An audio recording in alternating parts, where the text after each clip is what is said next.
Hello guys, welcome to all time India. आज मैं आपको chapter 1 issue of shares company account का करवाने वाली हूँ। अगर आपको मेरी वीडियो समझ में आए तो please like and subscribe the channel and if you have any doubt regarding the topic then comment. आपको पता ही है हम इशू ऑफ शेयर्स कर रहे हैं, जो कि आपकी कंपनी अकाउंट का एक चैप्टर है।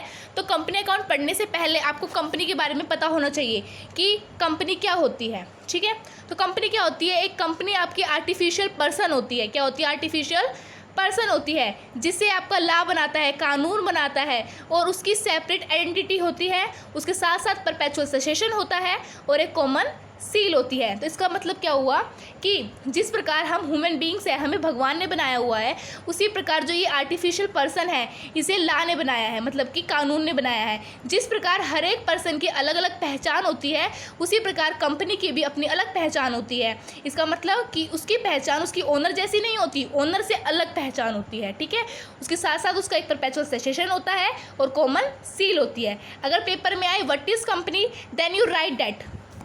लेकिन आपको ये नहीं लिखना है कि ये प्रोफेसर हैनी ने दी है। ठीक है, सिर्फ आपको लिखना है कि ये कंपनी ये होती है।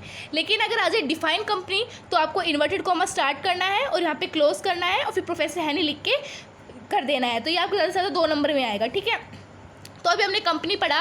कंपनी की डेफिनेशन में ही, मीनिंग में ही हमने 3 फीचर्स पढ़ लिए। फर्स्ट फीचर है हैविंग सेपरेट एंटिटी, सेकंड है परपेचुअल ससेशन एंड थर्ड है कॉमन सील। तो देखो अब मैं इसे ब्रीफली बता देती हूँ। सेपरेट लीगल एंटिटी का मतलब क्या होता है कि जो कंपनी है उसकी लीगली एंटिटी मतलब पहचान सेपरेट होती है। मतलब कंपनी की पहचान उसके ओनर से बिल्कुल अलग होती है। जो उसके मेंबर्स होते हैं उससे उसकी पहचान बिल्कुल अलग होती है।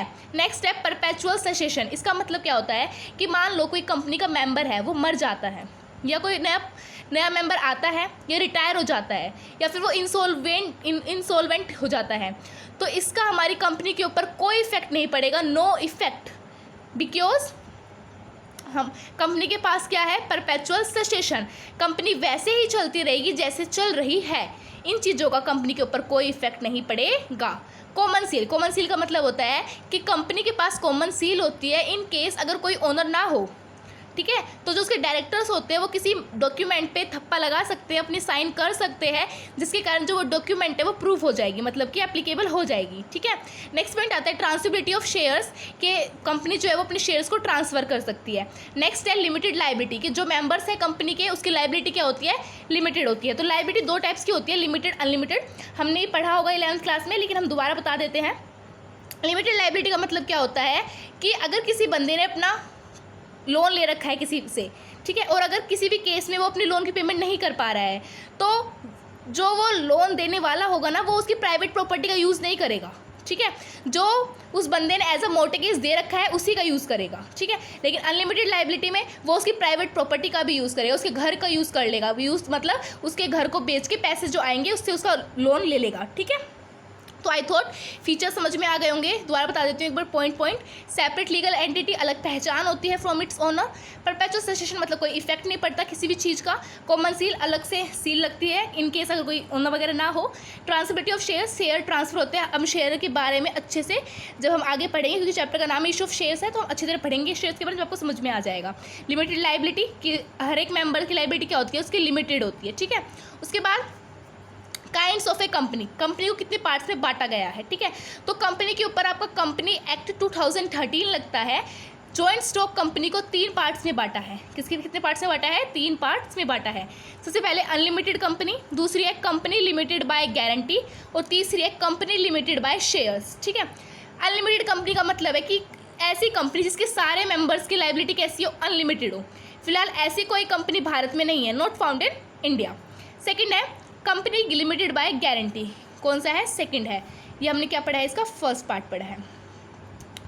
कंपनी लिमिटेड बाय गारंटी, ये गारंटी के बेस पर होता है, इतना इंपॉर्टेंट नहीं है तो आप इसे छोड़ दीजिए। ठीक है, नेक्स्ट दीजिए गारंटी के बेसिस पे, मतलब कि उसकी लाइबिलिटी जो होती है, लाइबिलिटी नहीं कह सकते, लिमिटेड होती है, लेकिन उसकी किसके बेस पे? गारंटी के बेसिस पे। ठीक है, नेक्स्ट आता है कंपनी लिमिटेड बाय शेयर्स। जब किसी मेंबर की लाइबिलिटी को हम उसके शेयर से लिमिट कर देते हैं कि बस अगर आप वो पेमेंट नहीं कर पाएगा तो उसके शेयर के द्वारा ही पैसों का भुगतान होगा और किसी चीज़ के द्वारा पैसों का भुगतान नहीं होगा। तो उस हिसाब से 3 टाइप्स की होती है ऐसी कंपनियाँ। Private company, public company, one person company. One person company को OPC भी कहते हैं। क्या कहते हैं? OPC। ठीक है, ऐसा क्वेश्चन आ जाता है, write the full form of OPC, then you write one person company. तो ये छोटा है तो मैं छोटा बता देती हूँ। वन पर्सन कंपनी वो कंपनी होती है जिसे कोई एक पर्सन चलाता है। कौन चलाता है? वन पर्सन चलाता है। ठीक है, जिसकी पेड अप कैपिटल, किसकी पेड अप कैपिटल 50 लाख से ज़्यादा नहीं होती, वो कंपनी क्या कहलाती है? आपकी वन पर्सन कंपनी। थर्ड, जिसकी एवरेज एनुअल टर्नओवर, टर्नओवर का मतलब होता है सेल, ठीक है, अपनी अकाउंट की लैंग्वेज में। तो जिसकी एनुअल टर्नओवर मतलब कि सेल 3 सालों की 2 करोड़ से ज़्यादा नहीं होनी चाहिए, उसे क्या कहते हैं हम? One person company. In short, one person company वो कंपनी होती है जिसका ओनर एक होता है, पेड अप कैपिटल 50 लाख से कम होती है, और जो आपकी 2 साल की 3 साल की जो भी आपकी टर्नओवर होती है, सेल होती है, वो 2 करोड़ से कम होती है। ठीक है, लेकिन एक टॉपिक आता है आपका कन्वर्जन, कई बार पेपर में आ जाता है, मैं इसे भी बता देती हूँ। इसमें क्या होता है कि आपकी OPC को हम कन्वर्ट कर सकते हैं। ठीक है, किसमें? पब्लिक कंपनी में, प्राइवेट कंपनी। वो उस बंदे के ऊपर डिपेंड करता है कि वो किस कंपनी में उसे कन्वर्ट करना चाहता है। कब होगी वो कन्वर्ट? जब OPC कंपनी को खुले हुए, इस्टेब्लिश हुए 2 साल हो चुके हो और उसकी पेड अप कैपिटल 50 लाख से ज़्यादा हो गई हो और 2 करोड़ से ज़्यादा हो गई हो। कौन? सेल हो गई हो। तो ये 3 केस होते हैं। फर्स्ट तो हो गया कि 2 ईयर्स हो गए हो कम से कम। सेकेंड, 50 लाख से ज़्यादा हो गई हो। क्या ज़्यादा हो गई हो? कैपिटल, आपकी पेड अप कैपिटल। ठीक है, और थर्ड पॉइंट अगर आप कहोगे तो 3 करोड़ से ज़्यादा क्या हो गई हो? सेल हो गई हो। ठीक है, कितनी? 3 साल की। ठीक है, तो इस तरीके से हम कन्वर्ट कर सकें। अगर ये तीनों चीज़ें एप्लीकेबल है तो आप चाहे तो प्राइवेट कंपनी में चाहे पब्लिक कंपनी में उसे कन्वर्ट कर सकते हैं। ठीक है, नेक्स्ट टॉपिक आता है प्राइवेट कंपनी और पब्लिक कंपनी होती क्या है। तो प्राइवेट कंपनी आप लिख दोगे वो कंपनी होती है जिसे इंडिविजुअल्स चला रहे हैं, जैसे कोई प्राइवेट बंदा चला रहा है। पब्लिक कंपनी जो बची हुई कंपनी बची, मतलब कि public company is those company which is not private, जो प्राइवेट नहीं है। तो अगर आए व्हाट इज़ प्राइवेट कंपनी, तो आप ऐसे पॉइंट्स में लिख सकते हैं 1 2 3 4 5 6। पब्लिक आए तो पब्लिक में लिख सकते हो 1 2 3 4 5 6। तो एज अ डिफरेंस मैंने इसे पेश किया है। देखिए, basis of difference private company public company. देखिए, सबसे पहले प्राइवेट कंपनी में मिनिमम मेंबर 2 होने चाहिए, मैक्सिमम 200 होने चाहिए। वैसे ही पब्लिक में 7 होने चाहिए, मैक्सिमम की कोई लिमिट नहीं है। इसमें डायरेक्टर कम से कम 2 डायरेक्टर्स होने चाहिए, ज़्यादा कितने भी हो सकते हैं, कोई लिमिट नहीं है। पब्लिक में भी कम से कम 3 डायरेक्टर होने चाहिए, ज़्यादा की कोई लिमिट नहीं है। मान लो कि 2 कंपनियाँ है, सोना प्राइवेट लिमिटेड, सोना लिमिटेड। ठीक है, बोर्ड्स पे लगी हुई है, एक बोर्ड पे लिखा हुआ है सोना प्राइवेट लिमिटेड, एक बोर्ड पे लिखा हुआ है सोना लिमिटेड। तो आपको बताना है कि कौन सी प्राइवेट कंपनी है और कौन सी पब्लिक कंपनी है। तो आप बता दोगे प्राइवेट लिमिटेड लिखा हुआ है तो प्राइवेट कंपनी है, और सिर्फ लिमिटेड लिखा हुआ है तो पब्लिक कंपनी है। तो ये आपको डिफरेंस भी हो सकता है कि अगर प्राइवेट लिमिटेड वर्ड यूज़ हो रहा हो कंपनी के नाम के बाद तो वो प्राइवेट कंपनी कहलाएगी, और अगर सिर्फ लिमिटेड वर्ड यूज़ हो रहा हो तो क्या कहलाएगी? पब्लिक कंपनी कहलाएगी। ठीक है, उसके बाद प्राइवेट कंपनी अपने शेयर्स पब्लिक को नहीं दे सकती, आम जनता को नहीं दे सकती, लेकिन पब्लिक कंपनी दे सकती है, उनके पास ये राइट होता है। ट्रांसिबिलिटी ऑफ शेयर्स, प्राइवेट कंपनी के पास कोई अधिकार नहीं है कि वो शेयर्स को ट्रांसफ़र करे, लेकिन पब्लिक कंपनी के ऊपर ऐसा अधिकार है कि वो अपने शेयर्स को ट्रांसफ़र कर सकती है। Preparation of articles, private company के लिए आर्टिकल्स मैंडेटरी है। ठीक है, क्या है? मैंडेटरी है, वो बनाए चाहे ना बनाए। लेकिन पब्लिक कंपनी की वो मैंडेटरी नहीं है, नॉट मैंडेटरी, आप बनाओगे ही बनाओगे। ठीक है, आर्टिकल्स। उसके बाद हमारा नेक्स्ट टॉपिक आता है शेयर्स। कौन सा टॉपिक आता है? शेयर। देखो, फर्स्ट वीडियो है आपका इस चैप्टर की, तो शेयर तो आना ही चाहिए। तो देखिए, जब आपकी टोटल कैपिटल, क्या टोटल कैपिटल, पूरे कंपनी की टोटल कैपिटल जब छोटे छोटे बांटों में बट जाती है, छोटे छोटे पार्ट्स में बट जाती है, तो उसे क्या कहते हैं? शेयर्स कहते हैं। मान लो आपकी टोटल कैपिटल 10 लाख है, ठीक है, और उन्हें मैं 1 लाख में बांट रही हूँ, तो हर छोटी कैपिटल मतलब कि हर छोटा हिस्सा ₹10 जो हिस्सा हुआ वो आपके 1 शेयर की कीमत हो गई। आई बात समझ में? जब टोटल कैपिटल कंपनी की है, हम छोटे छोटे पार्ट्स में बांट देते हैं, तो हर एक छोटा पार्ट आपका क्या कहलाता है? शेयर कहलाता है। क्या कहलाता है? शेयर कहलाता है। ठीक है, तो मैं आपको एग्जांपल दे दिया है, एक एग्जांपल देख लीजिए। मान लो आपकी टोटल कैपिटल 2 लाख है। कितनी है आपकी? 2 लाख है। छोटी कंपनी है, थोड़ी कम ही कैपिटल है। ठीक है, तो अगर आप अपने शेयर्स 10,000 इशू करना चाहते हैं आम जनता को, ठीक है, फिर किसी को भी, और चाहते हैं कि टोटल कैपिटल को मैं डिवाइड करूँ इससे, तो क्या आ जाएगा? 2 लाख डिवाइडेड बाय 10,000, तो क्या हो जाएगा? देखो 4 0 से 4 0 कैंसिल, 20। मतलब कि आपके एक शेयर की कीमत कितनी हो गई? ₹20 हो गई। ठीक है, तो 10,000 शेयर की कीमत कितनी हो जाएगी? 20 मल्टीप्लाई कितनी हो जाएगी बताओ?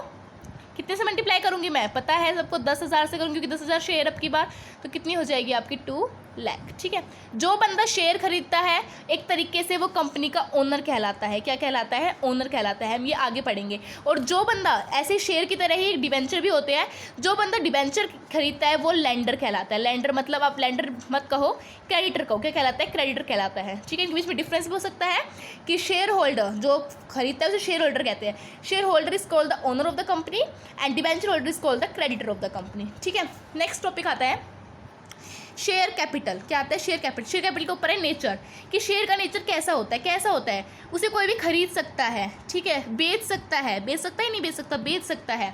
ठीक है, उसके बाद वो मूवेबल है। इसका मतलब ये नहीं है कि मूवेबल मतलब वो चलता है उसके हाथ पाँव में, मतलब है कि वो one person to another person move हो सकता है। एक पर्सन दूसरे पर्सन को अपना शेयर दे सकता है ना, तो इसका मतलब ये है, इसके नेचर का मतलब कि this can be bought, sold, movable, transferable from one person to another person. Next होता है शेयर कैपिटल। देखो शेयर कैपिटल क्या होता है? जो कैपिटल हम शेयर को इशू करके इकट्ठा कर रहे हैं। ठीक है, जैसे कि अब मेरे इतने शेयर्स थे, कितने शेयर थे? 10,000 शेयर थे मेरे, मैंने पूरे अपनी पब्लिक को इशू कर दिए, तो पब्लिक ने 2 लाख रुपए मुझे दिए, शेयर के बदले में 2 लाख रुपए दिए। अगर वो उन्होंने शेयर खरीदे तो उन्हें क्या मिलेगा? उन्हें शेयर्स के ऊपर डिविडेंड मिलता है। क्या मिलता है? डिविडेंड मिलता है। मतलब कि एक ब्याज नहीं कह सकते, मतलब कि 1% होती है उस, मान लो 20% है, तो मान लो उन्होंने 1 लाख रुपए के शेयर्स खरीदे हैं, तो उन्हें हर महीने 20% पे पैसे मिलेंगे। ठीक है, इनकी कोई फिक्स रेट नहीं होती, 20% हो 30% कितनी भी हो सकती है। ठीक है, वो उनके प्रॉफिट पे डिपेंड करती है। ठीक है, तो जो कैपिटल मैंने शेयर को इशू करके इकट्ठा किया उसे कहते हैं आपकी शेयर कैपिटल कहते हैं। ठीक है, इसका एक अलग से कंसोलिडेटेड कैपिटल अकाउंट होता है जिसमें हम अपना पूरा खाता बनाते हैं, उसे कहते हैं share capital account. The capital raised by the company by issue of shares there, ठीक है, is called the share capital. There is one consolidated capital account called the share capital account. ठीक है, जो कैपिटल हम share को issue करने के बाद इकट्ठा करते हैं उसे कहते हैं शेयर कैपिटल कहते हैं। अब शेयर कैपिटल बहुत सारे टाइप्स की होती हैं। ठीक है, अब ये जो वाला टॉपिक है हम बाद में करेंगे ताकि आपको अच्छे से समझ में आ सके। फिलहाल आपको ये अच्छे से समझ में आ जाना चाहिए कंपनी क्या होती है, उसके फीचर्स क्या होते हैं, काइंड्स ऑफ अ कंपनी, और जो भी कंपनी के ऊपर लागू होता है कानून वो होता है कंपनी एक्ट 2013। प्राइवेट कंपनी क्या होती है, पब्लिक कंपनी क्या होती है, शेयर्स क्या होते हैं, नेचर क्या होता है, और शेयर कैपिटल क्या होती है। ठीक है, अगर आपको समझ में आया तो please like and subscribe my channel, and if you have any doubt regarding the topic then comment.